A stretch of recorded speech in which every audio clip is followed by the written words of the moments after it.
If you've ever wondered how to be prepared to your tattoo appointment, then stick around to the end of this video because today I'll be talking about how to be fully and completely prepared for your tattoo appointment. Hi, I'm Chihiro. If you're new to my channel, don't forget to hit the subscribe button. The first topic I'm going to cover is not what you can physically prepare, but how you can be mentally prepared for your tattoo. As we all know, tattoos are quite painful depending on the area, so what I like to do is to prepare for the worst. Now this means to expect more pain than less, because then you won't be unpleasantly surprised or you will just meet the expectations that you had. Now this tip goes a long way because usually at the beginning of the tattoo appointment you can think, it's alright, especially if it's a long day. And then towards the end you're kind of like, oh, I did not expect this coming, because you just thought it would be, much better than this. Something that you can do a week before your tattoo appointment is to start to moisturize your skin. And this means drinking more water and also applying some moisturizer to the area that you'll get tattooed.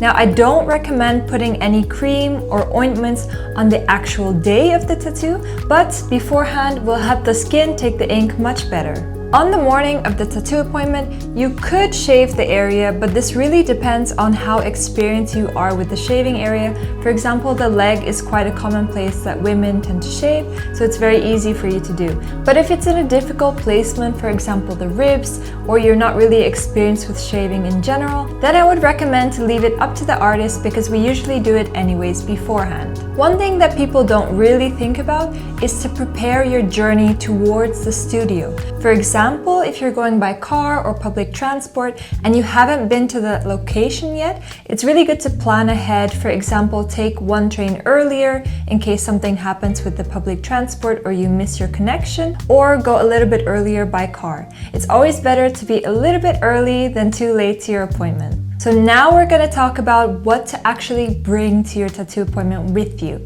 Now the first thing I'll mention, and I will think it's the most important, is to bring some food and snacks and drinks with you. Of course, it depends on how long the day it's going to be for you. Generally, if you're getting tattooed for a full day, then I would recommend to bring a lunch after eating a big breakfast, of course, and some snacks and maybe some sugary drinks or water, whatever you prefer. And usually it's good to have some more sugar in your body because you're going to be sitting all day getting tattooed, and it's very easy to feel faint or dizzy when you're standing up from sitting from a few long hours. Now, if you know you're going to be tattooed for a whole day, then I also recommend to bring some headphones or a book or your iPad to watch a movie, just some sort of entertainment, because you might be bored during the tattoo or you might need a distraction, and not all artists are really talkative during the tattoo. Sometimes we need to focus a little bit more, so it's always good to bring an alternative to distract you while you're sitting in the chair. It's also possible that the music at the studio is not really matching your vibe, and if you want to prevent being a bit uncomfortable, then it's always nice to listen to your own taste of music so you can feel a bit more relaxed. Now the last topic I'm going to talk about is to bring some comfortable clothing. Now this really depends on how hot or cold it is in your area, but I always like to bring something soft because it helps me distract from the pain and also makes me a bit more snuggish. And of course, for the artist, clothing that's very easily accessible to the area is quite important.